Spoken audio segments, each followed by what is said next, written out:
না, সাকিবরে তো আমরা সবসময় মিস করি। সাকিব আল হাসান বাংলাদেশের অলরাউন্ডার। মুসাদ্দেক অনেক অলরাউন্ডিং পারফরমেন্স বলতে গেলে করেছে আজকে।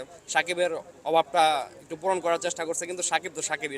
আমি আশাবাদী অস্ট্রেলিয়াকে, মাইটি অস্ট্রেলিয়াকে অনেকদিন পরে ঘরের মাঠে আমরা বাংলা ওয়াশ করবো ইনশাল্লাহ। আজকের ম্যাচটা তো পুরা টুকি বলতে গেলে উপভোগ্য ছিল। বাংলাদেশের ব্যাটিং এবং ফিল্ডিং, বোলিং প্রত্যেকটা সেক্টর অনেক ভালো করছে বাংলাদেশ আজকে।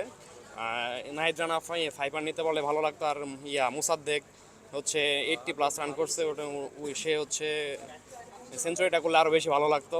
আর অনেক এনজয় করছে আজকের ম্যাচটা। না, সাকিবরে তো আমরা সবসময় মিস করি। সাকিব আল হাসান বাংলাদেশের অলরাউন্ডার এবং বাংলাদেশের হচ্ছে একদম গর্ব বলতে গেলে সাকিবকে আমরা সবসময় মিস করি। এবং সাকিব তো আসলে খেলার মাঠে থাকে, এখন জানি না কি পরিস্থিতি, এগুলো তো আসলে আমি বলতে পারবো না, কিন্তু খেলার মাঠে দেখতে পেলে আমরা খুবই ভালো লাগতো আমার স্পেশালি।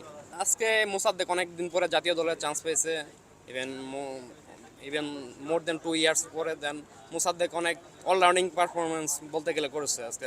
সাকিবের অভাবটা একটু পূরণ করার চেষ্টা করছে, কিন্তু সাকিব তো সাকিবই। সাকিবের অভাব তার পূরণ হবে না। তারপরেও বাংলাদেশের টিম যথেষ্ট ভালো করছে এবং ইনশাআল্লাহ সামনের দিকে আরও ভালো করবে। যেহেতু মাইটি অস্ট্রেলিয়াকে আমরা প্রথম ম্যাচ প্রায় হারিয়ে দিয়েছি, শুধু লাইটেনিংয়ের জন্য খেলাটা অফ আছে।